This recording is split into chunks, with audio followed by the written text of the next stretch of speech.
नमस्कार आमी देवज्योति आमार नतून पर्वे स्वागत जानाई। ममता बंदोपाध्याय जे अनन्य ममता बंदोपाध्याय तार प्रमाण तिनी आरो एकबार राखलेन।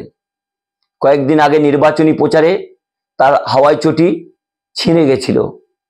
तिनी एकजन आदिवासी महिलाके एकटी सेफ्टी पिन चाइलेन, सेई सेफ्टी पिन दिये तिनी हावाई चटी मेरामत करलेन, परेर जनसभाटी करलेन। मंचे एक घटना घटल समस्त आधिकारिकदेर सामने एवं तार सहकर्मीदेर सामने जेभावे तार हावाई चटी छिने जाওয়া निये सकलेर सामने तिनी इंद्रनील सेनके बोललेन कोनो हावाई चटी आछे किना। आदिवासी महिला तादेर दिकेও तिनी ताकिয়ে बोललेन आपनादेर कोनो हावाई चटी आमाय धार देবেন किना। सेसब तो सकलेই आपनारा টিভির পর্দায় দেখেছেন। प्रथमे आमि देखाबो तृणमूल नेत्री ममता बंदोपाध्याय এই হাওয়াই চটি নিয়ে কি মন্তব্য করেছেন।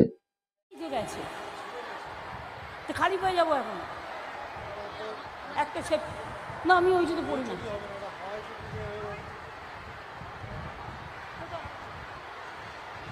না নিয়ে আসতে হবে না, পাবে না। কোথা থেকে নিয়ে আসবে?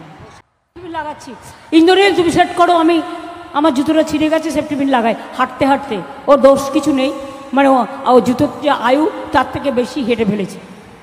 থ্যাংক ইউ, ভালো থাকবেন। আপনারা শুনলেন তৃণমূল নেত্রী মমতা বন্দ্যোপাধ্যায় হাওয়াই চটি নিয়ে কি মন্তব্য করেছেন।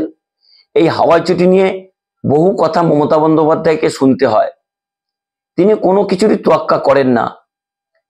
বাম, কংগ্রেস, বিজেপি সকলেই কিন্তু মমতা বন্দ্যোপাধ্যায়ের এই হাওয়াই চটিকে নিয়ে বারবার কটাক্ষ করেন, কিন্তু তৃণমূল নেত্রী মমতা বন্দ্যোপাধ্যায় সেই হাওয়াই চটি পরেই কিন্তু মুখ্যমন্ত্রী হওয়ার আগেও যেমন ছিলেন, হওয়ার পরেও তিনি একই রয়েছেন। মমতা বন্দ্যোপাধ্যায় কেন সকলের থেকে আলাদা তা কিন্তু এই ছোট্ট ঘটনা থেকে প্রমাণ আপনারা পেয়েছেন।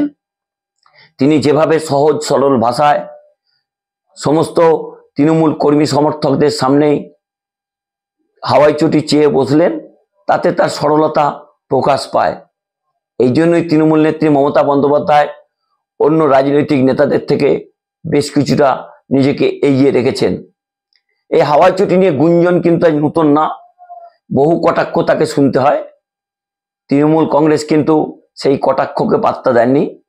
তারা বলেন যতই করো দিল্লি যাবে হাওয়াই চটি, তা নিয়ে তো একটা গানও তৈরি হয়ে গেছিল মমতা বন্দ্যোপাধ্যায়ের এই সাদা হাওয়াই চটি নিয়ে।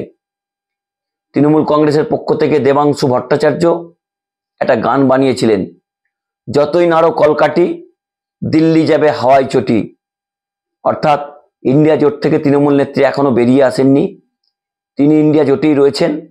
গত কয়েকদিন এ নিয়ে সমালোচনা হয়েছে, কিন্তু তৃণমূল নেত্রী মমতা বন্দ্যোপাধ্যায় যে ইন্ডিয়া জোটের সঙ্গে আছেন তা পরিষ্কার করে দিয়েছেন। তিনি কি প্রধানমন্ত্রী হবেন সেই প্রশ্ন কিন্তু দেশ জুড়ে উঠছে, কারণ মমতার পাশে বহু রাজনৈতিক দল আছে যে যারা চান অকংগ্রেসী সরকার গঠন হোক, ইন্ডিয়া জোটের নেতৃত্বে সেখানে মমতা বন্দ্যোপাধ্যায় থাকুন। সেই দিক থেকে কিন্তু মমতা বন্দ্যোপাধ্যায়কে নিয়ে তৃণমূল কংগ্রেস খুব একটা বেশি উৎসাহিত নয়, কারণ তারা মমতা বন্দ্যোপাধ্যায়কে এইভাবেই দেখে বড় হয়েছেন। তিনি যবে থেকে রাজনীতি করেন হাওয়াই চটির বাইরে তিনি বিশেষ কিছু ব্যবহার করেন না। তিনি বিদেশ যাত্রা করলেও প্রচণ্ড ঠান্ডাতেও সেই হাওয়াই চটির উপরই ভরসা করেন। ইদানিং পায়ের তার বেশ কিছু সমস্যা রয়েছে, কিন্তু ডাক্তাররা বলেছেন হাওয়াই চটিকে পরিবর্তন করে অন্য কোনো নরম জুতো ব্যবহার করার জন্য। কিন্তু তৃণমূল নেত্রী মমতা বন্দ্যোপাধ্যায় এখানেই সকলের থেকে আলাদা, তিনি কিন্তু হাওয়াই চটিতেই ভরসা রেখেছেন। 2021-এর নির্বাচনের আগেও কিন্তু তৃণমূল কংগ্রেস এই হাওয়াই চটি যে নবান্নে যাবে সেই কথা বলেছিলেন। এই হাওয়াই চটি নিয়ে যে রহস্য সাধারণ মানুষ করছেন বা সোশ্যাল মিডিয়ায় করছেন, এই হাওয়াই চটি আবার কি করে দেবেন তার জন্য কিন্তু অপেক্ষা করতে হবে 4 জুন পর্যন্ত। নমস্কার, আমার এই পর্বটি যদি ভালো লাগে, যেমনভাবে আমার পাশে গত 15 দিনে দাঁড়িয়েছেন সেইভাবেই থাকবেন। আমার চ্যানেলটি সাবস্ক্রাইব করবেন এবং বেল আইকনটি ক্লিক করে দেবেন।